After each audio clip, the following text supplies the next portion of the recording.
Sahabat MKTV yang semoga Allah rahmati, kita lanjutkan obrolan kita dengan Umi Ucu, sahabat kita semua.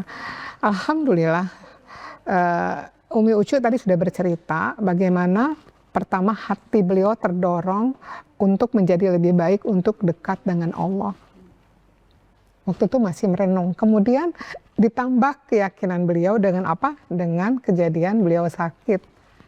Lalu tidak diduga, waktu itu nggak ada biaya, lalu tidak diduga ada pertolongan Allah. Yang tadinya ada orang meminjamkan, justru semua biaya itu tercover. Makinlah beliau, kalau saya mengatakan, jatuh cinta kepada Allah. Setelah itu apa yang dilakukan?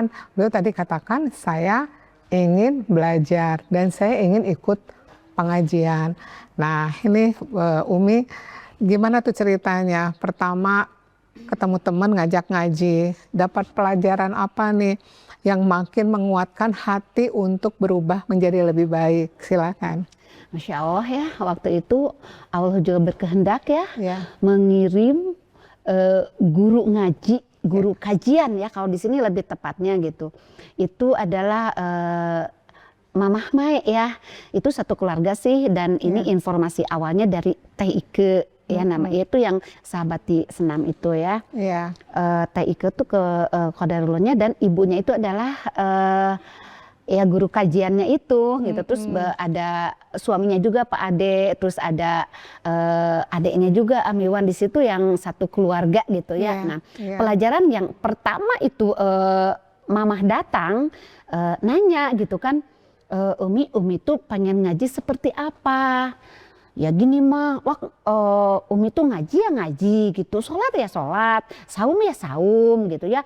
Nah terus kalau dalam ngaji Al-Qur'annya, Umi tuh nggak begitu paham dengan tajwidnya, mahrojnya.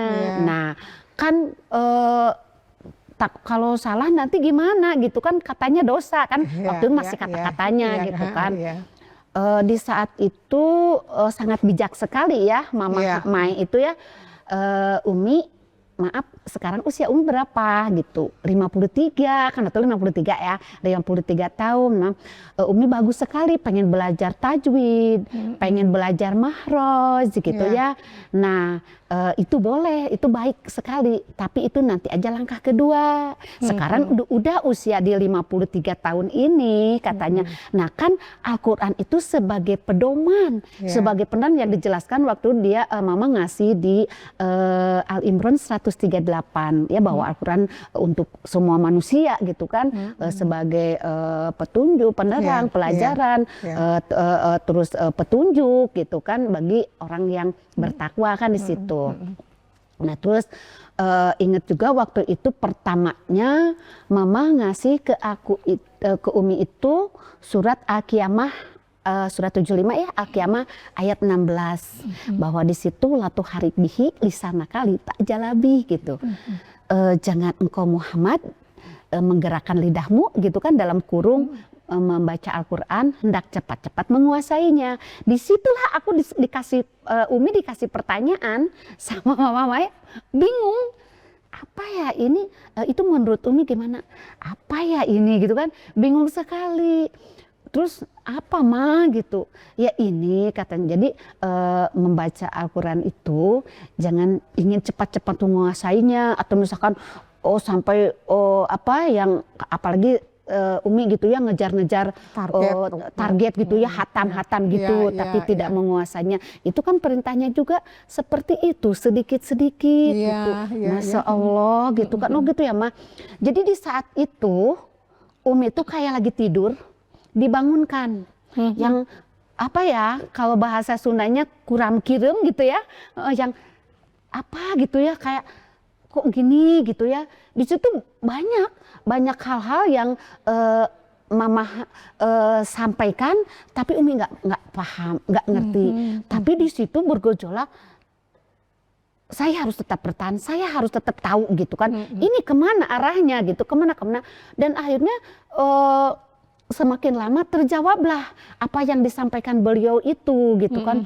Oh iya ya betul gitu kan, ketika dibarengin juga dengan ya perenungan itu gitu kan, ayat-ayatnya itu gitu kan. Oh iya ya, terus ya Umi waktu itu juga dikasih beberapa ayat yang ada di situ, ada Maryam 97 gitu ya, bahwa sesungguhnya Al-Quran itu telah dimudahkan gitu kan dengan bahasamu. Nah waktu itu kan mama bilang, kenapa bahasamu? Karena kan Al-Quran ini mendunia, ya ada di Indonesia, ada di Cina, ada di Jepang itu kan. Nah kenapa gitu kan? Ya supaya kita bisa menyampaikan kembali gitu kan, bisa menyampaikan kembali. Nah, kalau kita misalkan Cina Umi berbicara tentang isi Quran, bahasa Arabnya pasti orang tidak akan paham karena kita ada di Indonesia, otomatis kan menyampaikan isi Qurannya dengan bahasa kita gitu. Oh iya ya, kan di situ ya agar mudah memberikan peringatan kepada orang yang bertakwa dan memberikan peringatan kepada kaum yang pembangkang. Nah itu di situ diperkuat juga Mama mengasih ayatnya yang di Fusilat ayat 3 itu kan, bahwa Al-Quran ini dijelaskan dengan bahasa Arab untuk siapa? Untuk kaum yang mengetahuinya. Bahkan kita di sini ya alhamdulillah. Nah dari situ ya semakin penasaran dan Allah juga lebih memperkuat Umi gitu ya. Di saat corona, orang lain ketika lihat di grup teriak-teriak, aku jenuh, aku kesel gitu. Dan Umi di situ Allah memberikan, di situ Umi baca Quran, di situ Umi menghafal ayat gitu ya. Dan itu sama sekali tidak. Dan ketika Umi memutuskan memilih Allah, tuh jadi merinding ya. Oh Allah itu di situ hadir juga hawahunya Umi. Yang kejahilannya itu tidak kayak diputus gitu. Kayak diputus gitu ya. Kan waktu sebelumnya bahwa jenuh ya, kita teh pengen maaf ya kayak karaoke bareng-bareng gitu sama teman-teman ya, nyanyi-nyanyi kayak gitu terus. Ya pokoknya hal-hal yang sia-sia lah gitu ya. Di situ kan halunya yang begitulah. Nah, ketika ini gitu ya, ketika ketika di kajian ini dan Allah memutuskan saya mengambil, saya harus dekat dengan Allah. Karena kan konsekuensinya ketika Umi turun di kajian ini harus meninggalkan. Dan yang itunya kan itu dikasih Al-Muntahanah 12 itu ya. Di situ kan ketika dengan Allah gitu kan kita harus meninggalkan tidak berbohong, tidak zina, tidak dan lain-lain. Di situ kan konsekuensinya saya harus diambil itu gitu kan. Tapi di situ dan ketika saya memilih, alhamdulillah Allah tuh kayak memutus gitu, kayak si hawahunya Umi untuk yang hal-hal yang itu teh.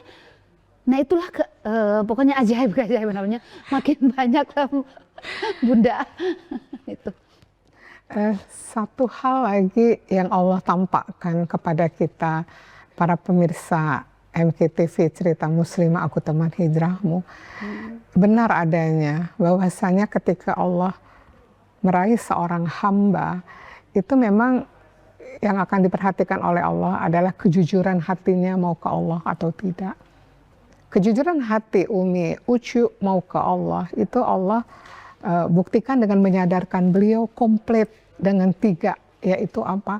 Disadarkan dengan kejadian, yaitu dengan sakitnya. Kemudian disadarkan dengan apa yang beliau dengar dari guru-guru pertama beliau. Yang ketiga adalah beliau juga belajar membaca Iqra dari Al-Quran yang dibimbing oleh guru beliau juga. Ini bukanlah suatu kebetulan, kita harusnya iri gitu, ya Allah gitu, Allah meraih Umi Ucu yang sebelumnya saya masih terngiang kadang instruktur senam itu seperti apa cerianya, semangatnya ya kan, lincahnya gitu ya. Nah tapi sekarang beliau betul-betul dengan pertolongan Allah memilih nafsunya itu mengajak kepada ketaatan mutmainnah. Beliau perjuangannya luar biasa untuk memenangkan bagaimana taatnya itu istiqomah. Ya, jadi ini bukan suatu hal yang biasa-biasa saja. Harusnya kita melihat betapa kuasa Allah, hidayah Allah, kasih sayang Allah itu kita nggak akan bisa mengatakan dengan kata-kata, tapi hanya rasa kekaguman. Inilah yang membuat kita itu jangan pernah kita meninggalkan Allah.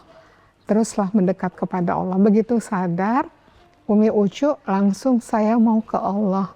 Nah, itu Al-Firar di Az-Zariyat 50. lari dari kemaksiatan kepada ketaatan. Kemudian disitulah nanti masuk kepada taubat, rujuk ilallah, kembali ke jalan Allah. Konsekuensinya adalah hijrah. Masya Allah, ini adalah suatu perjalanan spiritual yang tidak didapat oleh semua orang, kecuali orang-orang yang terpilih, orang-orang yang dipilih oleh Allah karena memang hatinya mau ke Allah. Kita lanjutkan setelah ini.